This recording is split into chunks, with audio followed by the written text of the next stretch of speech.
Hi అండి. ఎలా ఉన్నారు? అందరూ బాగున్నారా? అందరూ బాగుండాలి, అందులో నేను కూడా ఉండాలి. నేను మీరేను యూట్యూబ్ ఛానల్. ఈ మధ్య అయితే వీడియోస్ అప్లోడ్ చేయడం లేదు. కొంచెం పిల్లలకి ఎగ్జామ్స్, రిజల్ట్ ఇంకా ఇదే పనిలో ఉండిపోయినా. ఆల్రెడీ సంతకి ఎగ్జామ్స్ నడుస్తున్నాయి. ఆ పనిలో ఉండిపోయి పిల్లలు ఎగ్జామ్స్ ఉన్నాయి కదా అని చెప్పి ఇంకా వీడియోస్ అప్లోడ్ చేయడం తగ్గించేసిన. ఇంకొకటి ఏంటంటే వీడియోస్ తీస్తున్నా కానీ అప్లోడ్ చేయడము, వాయిస్ ఇవ్వడం కొంచెం ఇబ్బంది అవుతుంది.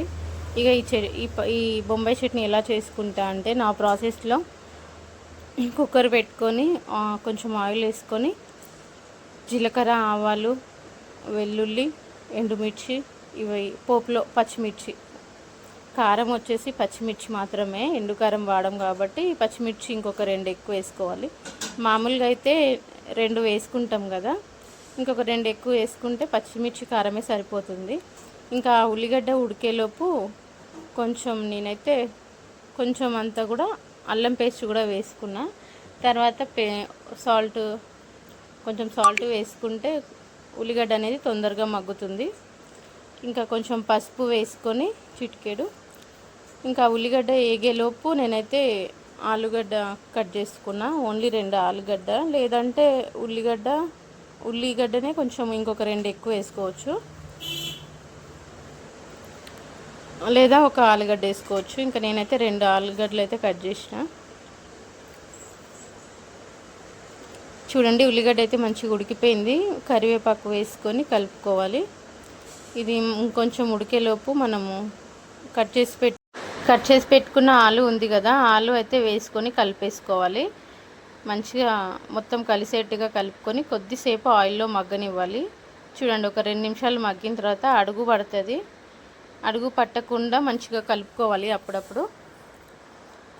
అది కొంచెం ఆయిల్లో వేగిన తర్వాత ఇంకా ఒక టమాటా కట్ వేసుకొని అందులోనే మనం బేషన్ ఉంటుంది కదా, శనగపిండి, అదైతే మనం వాటర్లో కలుపుకొని ఇలా పోసుకోవాలి. వాటర్లో మనం ఉండలేం లేకుండా వాటర్లో తడిపేసుకొని ఆ పిండి ఇలా వేసుకున్న తర్వాత ఇలా మొత్తం మిక్స్ చేసుకొని టమాటా, ఇందాక వేసిన మనం శనగపిండి బేషన్ ఉంది కదా, అది కూడా వేసుకొని కలుపుకోవాలి. ఆ శనగపిండి బేషన్ అనేది ఆయిల్లో మంచిగా మగ్గనివ్వాలి, ఎంబటే వాటర్ వేసుకోకుండా. ఆ శనగపిండి అనేది కొంచెం ఫ్రై అయితే ఆయిల్లో పచ్చివాసన అనేది పోతుంది కదా, ఆ శనగపిండికి పచ్చివాసన వస్తుంది.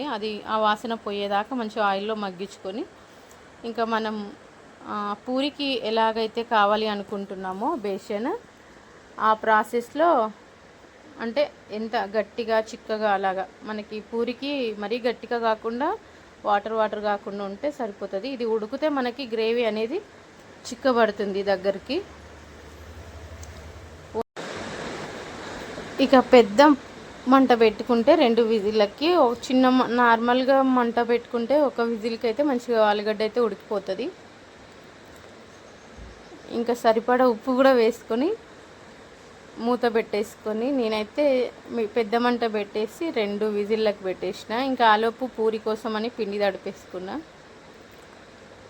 పూరి కోసం మీరు ఏం పిండి వాడతారు? నేనైతే బయట పూరి కోసం సపరేట్గా పిండి దొరుకుతుంది, అదే వాడతా. కానీ ఇంక ఇప్పుడు టైంకి లేకపోతే ఈ ఆశీర్వాద్ కూడా పూరికి మంచిగా వస్తాయి, పూరీలు పొంగడము అలా మంచిగా వస్తాయి. కొంచెం సాల్ట్ కూడా వేసేసుకొని, ఇందులో ఇంకేం వేయట్లేదు, పూరీలు మంచిగా పొంగుతాయి. చూడండి, ఉప్పు వేసుకొని ఇలా మనం మొత్తం కలిసేట్టుగా కలుపుకొని ఇంకా వాటర్ వేసుకొని తడిపేసుకుందాము. ఆలోపు స్టవ్ మీద బేషన్ 2 విజిల్స్ వస్తే ఇంకా అదైతే ఆఫ్ చేసుకొని పూరి పిండి తడిపి పెట్టేసిన. ఇది పొద్దున టిఫిన్ కోసం చేసింది. పూరి చాలా తక్కువ, ఎప్పుడో కానీ చేయము. ఒక 10 డేస్కా లేదా 2-3 వారాలకి అట్లా పూరి, ఎప్పుడో సండే రోజు సెలవు ఉన్నప్పుడే. రోజు పొద్దున్నే అంటే టిఫిన్కి వీళ్ళకి కుదరదు కదా, పొద్దున్నే వెళ్ళిపోతారు. ఈ పూరిది కొంచెం పని ఎక్కువ.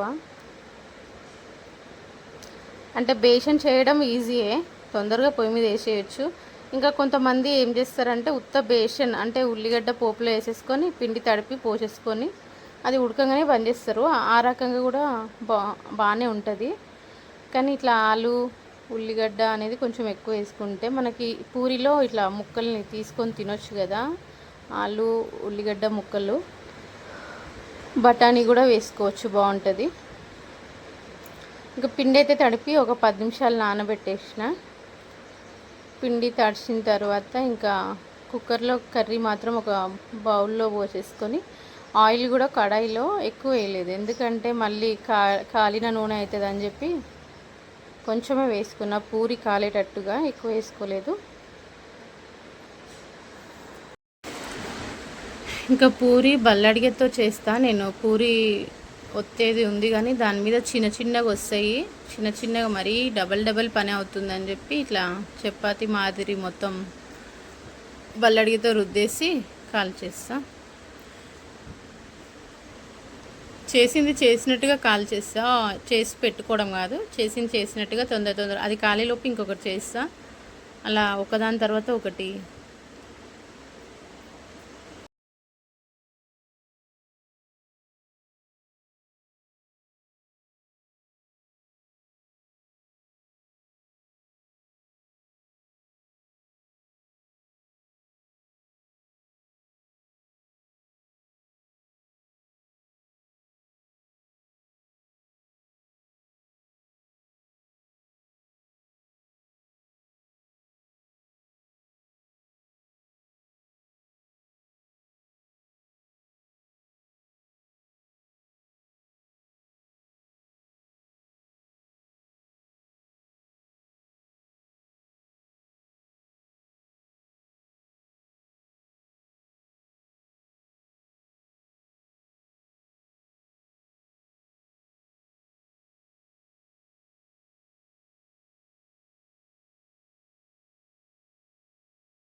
చూసారు కదా, ఒకదాని తర్వాత ఒకటి చేసినట్టుగా చేస్తా. ఇలా పూరీలు ఈ పిండితో చేస్తే కూడా పూరి బాగా పొంగుతాయి, బాగా వస్తాయి. నిన్న షార్ట్ వీడియో కూడా పెట్టిన, చూడకపోతే చూడండి. ఇంకా ఇవి పూరీలు. ఇంకా మొత్తం నేను చేసేలోపు అందరం కూర్చొని తినేసినాము. చేసేలోపు పిల్లలు మొహాలు కడిగేస్తే, పూరి అంటే కొంచెం స్పెషల్ కదా, అందరం కూర్చొని మంచిగా బేషన్లో ఇలా చూడండి ఎంత మెత్తగా ఉన్నాయి పూరీలు. ఈ ఆశీర్వాద్ పిండితో కూడా పూరి చాలా బాగా వస్తుంది. నేను ఎప్పుడైనా చేస్తే ఆశీర్వాద్ పిండి లేదంటే పూరి పిండి దొరుకుతుంది మనకి కిరాణా షాప్లల్లో. ఇంకా ఆ పిండితో చేస్తే ఇదిగోండి బేషన్ ఒక గిన్నెలోకి అయితే తీసేసుకొని ఇంకా కూర్చొని పూరీలు పెట్టేసుకొని తినేసినాం. చూడండి ఎంత చిక్కగా వచ్చింది. ఇట్లా ఆలు, టమాటా, పచ్చిమిర్చి చిన్న చిన్న ముక్కలు ఉంటే ఇట్లా మనం చపాతీ కానీ పూరికి కానీ బాగుంటుంది ఇట్లా చేసుకుంటే. టేస్ట్గా చాలా బాగుంటుంది. ఫస్ట్ టైం చూస్తున్నట్టయితే నా ఛానల్ లైక్ చేయండి, ఛానల్ సబ్స్క్రైబ్ చేసుకోండి. Thank you for watching. Like చేయండి ఫ్రెండ్స్. అలాగే